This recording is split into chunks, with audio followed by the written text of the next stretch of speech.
ವಿವಾದಾತ್ಮಕ ಹೇಳಿಕೆಗಳಿಂದಲೇ ರಾಜಣ್ಣಗೆ ಕುತ್ತು ಬಂದಿರೋದು. ಸೆಪ್ಟೆಂಬರ್ನಲ್ಲಿ ಕ್ರಾಂತಿಗೂ ಮುನ್ನ ಆಗಸ್ಟ್ನಲ್ಲಿನೇ ಕ್ರಾಂತಿ ಆಗಿ ಹೋಗ್ಬಿಟ್ಟಿದೆ. ಪಾಪ ಅವರ ಸಚಿವ ಸ್ಥಾನನೇ ಕಿತ್ಕೊಂಡ್ಬಿಟ್ಟಿದ್ದಾರೆ. KN ರಾಜಣ್ಣ ಈಗ ಖಾಲಿ ಕೈಯಲ್ಲಿ ಇರ್ತಾರೆ. ವಿವಾದಾತ್ಮಕ ಹೇಳಿಕೆಗಳಿಂದಲೇ ರಾಜಣ್ಣಗೆ ಕುತ್ತು ಬಂದಿರೋದು.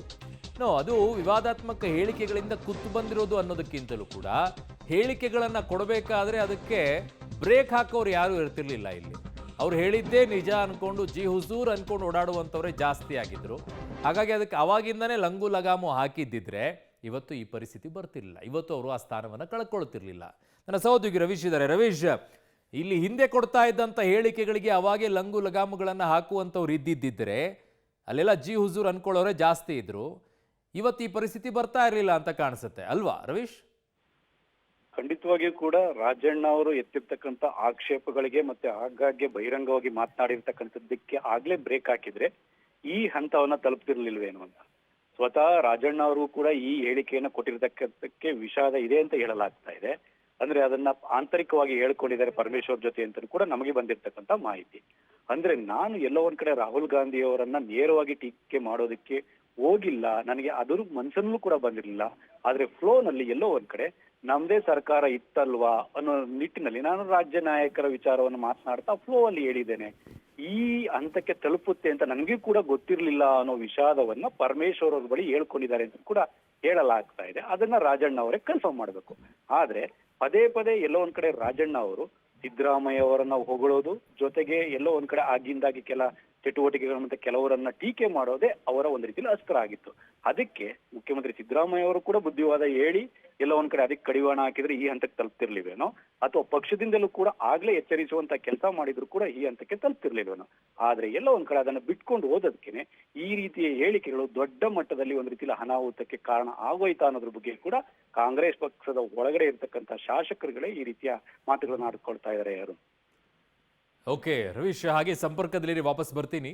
ಸೆಪ್ಟೆಂಬರ್ನಲ್ಲಿ ಕ್ರಾಂತಿ ಆಗತ್ತೆ ಅಂತ ಹೇಳ್ತಾ ಇದ್ರು, ಬಟ್ ಆಗಸ್ಟ್ನಲ್ಲಿ ಅವರ ಸಚಿವ ಸ್ಥಾನಕ್ಕೆ ಕ್ರಾಂತಿ ಆಗುತ್ತೆ ಅಂತ ಅವರಿಗೆ ಗೊತ್ತಿರಲಿಲ್ಲ. ಕಾರಣ ಅವ್ರ ಭವಿಷ್ಯ ನುಡಿತಾ ಇದ್ದಲ್ವಾ ಹಂಗೆ. ಸೊ ಈಗ CM ಭೇಟಿಯಾಗಿದ್ದ ರಾಜಣ್ಣ ಪುತ್ರ ರಾಜೇಂದ್ರ MLC ಅವರು CM ಮಾತಿನಿಂದ ಬೇಸರದಿಂದಲೇ ರಾಜೇಂದ್ರ ಅವರು ಹೊರ ಬಂದಿದ್ರು.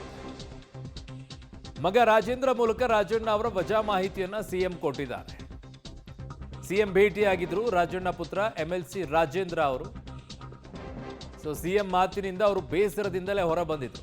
ನನಗೇನು ಗೊತ್ತಿರಲಿಲ್ಲ, ನಾನು ಹೋಗ್ತೀನಿ CM ಭೇಟಿ ಆದ್ಮೇಲೆ ನನಗೆ ಗೊತ್ತಾಗುತ್ತೆ ಅಂತಂದಿದ್ರು. ಹಾಗಾಗಿ CM ಭೇಟಿ ಆಗಿ ಬಂದ ನಂತರ ಅವರು ತುಂಬ ಬೇಸರದಲ್ಲೇ ಇದ್ರು ಅನ್ನುವಂಥದ್ದು. ಕಾರಣ ಅವರ ತಂದೆಯನ್ನ ರಾಜೀನಾಮೆ ಇಸ್ಕೊಂಡು ಅಂಗೀಕಾರ ಮಾಡಿರೋದಲ್ಲ, ಕಿತ್ತು ಬಿಸಾಕಿರೋದು, ಸಂಪುಟದಿಂದ ಕಿತ್ತು ಬಿಸಾಕಿರೋದು. ಹಾಗಾಗಿ ಭಾಳ ಬೇಸರದಿಂದ ಆಚೆ ಬಂದ್ರಂತೆ. ಅವರು ಸಿದ್ದರಾಮಯ್ಯನವ್ರನ್ನ ವಹಿಸ್ಕೊಂಡು ಬರ್ತಾ ಇದ್ರು. ಸಿದ್ದರಾಮಯ್ಯನವ್ರನ್ನೇ ಮುಖ್ಯಮಂತ್ರಿಯಾಗಿ ಮುಂದುವರಿಬೇಕು ಅಂತಿದ್ರು. DK ಶಿವಕುಮಾರ್ ವಿರೋಧವಾಗಿದ್ರು. ನನ್ನ ಸಹೋದ್ಯೋಗಿ ರವೀಶ್ ನನ್ನ ಸಂಪರ್ಕದಲ್ಲಿದ್ದಾರೆ. ರವೀಶ್, ಏನಂತಾರೆ ರಾಜೇಂದ್ರ ಅವರು? ಆರಂಭದಲ್ಲಿ ಗೊತ್ತಿರಲಿಲ್ವಂತ ಅವರಿಗೆ, ಏನ್ ಕತೆ? ಅರುಣ್, ಪ್ರಮುಖವಾಗಿರ್ತಕ್ಕಂಥದ್ದು ಎಲ್ಲಾ ವಿದ್ಯಮಾನಗಳು ಅವರ ಪುತ್ರ ರಾಜೇಂದ್ರ ಅವರು ಕೂಡ ಗೊತ್ತಿದೆ. ಯಾಕೆಂದ್ರೆ ರಾಜಕಾರಣವಾಗಿ ಬೆಳೆಯೋದಕ್ಕೆ ಅವರ ತಂದೆಯ ಶ್ರಮ ಎಷ್ಟಿದೆ ಅನ್ನೋದು ಕೂಡ ಗೊತ್ತಿದೆ. ಹಾಗಾಗಿ ಅವರ ಪುತ್ರನನ್ನು ಕೂಡ ಬೆಳೆಸೋದಕ್ಕೂ ಕೂಡ ಒಂದು ರೀತಿಯಲ್ಲಿ ಬಹಳಷ್ಟು ಪ್ರಯತ್ನ ಪಟ್ಟಿದ್ರು. ಅದರಂತೆ MLC ಕೂಡ ಮಾಡಿದ್ರು. ಈಗ ಮತ್ತೆ DCC ಬ್ಯಾಂಕ್ ಒಂದು ನಿರ್ದೇಶಕ ಸ್ಥಾನಕ್ಕೂ ಕೂಡ ಅವರ ಹತ್ರ ನಾಮಪತ್ರವನ್ನು ಸಲ್ಲಿಸಿದ್ದಾರೆ. ಹಾಗಾಗಿ ಸಹಜವಾಗಿಯೇ ತಂದೆಯ ಈ ಒಂದು ಹೇಳಿಕೆಯಿಂದ ಆಗಿರ್ತಕ್ಕಂಥ ಅನಾಹುತಗಳ ಬಗ್ಗೆ ಅವ್ರಿಗೂ ಕೂಡ ಬೇಸರ ಇದೆ. ಆದ್ರೆ ಈ ಹಂತವನ್ನ ತಲುಪಿಬಿಡುತ್ತಾ ಅನ್ನೋದ್ರ ಬಗ್ಗೆ ಕೂಡ ಅವ್ರಿಗೆ ಒಂದು ರೀತಿಯಲ್ಲಿ ನೋವಿದೆ. ಅದನ್ನ ಬಹಿರಂಗವಾಗಿ ಅವ್ರು ಹೇಳ್ಕೊಳ್ತಾ ಇಲ್ಲ. ಪ್ರಮುಖವಾಗಿರ್ತಕ್ಕಂಥದ್ದು ಈ ವಿದ್ಯಮಾನಗಳನ್ನ ತಂದೆ ಮಗ ಇಬ್ರು ಕೂಡ ಚರ್ಚೆ ಮಾಡಿದ್ದಾರೆ.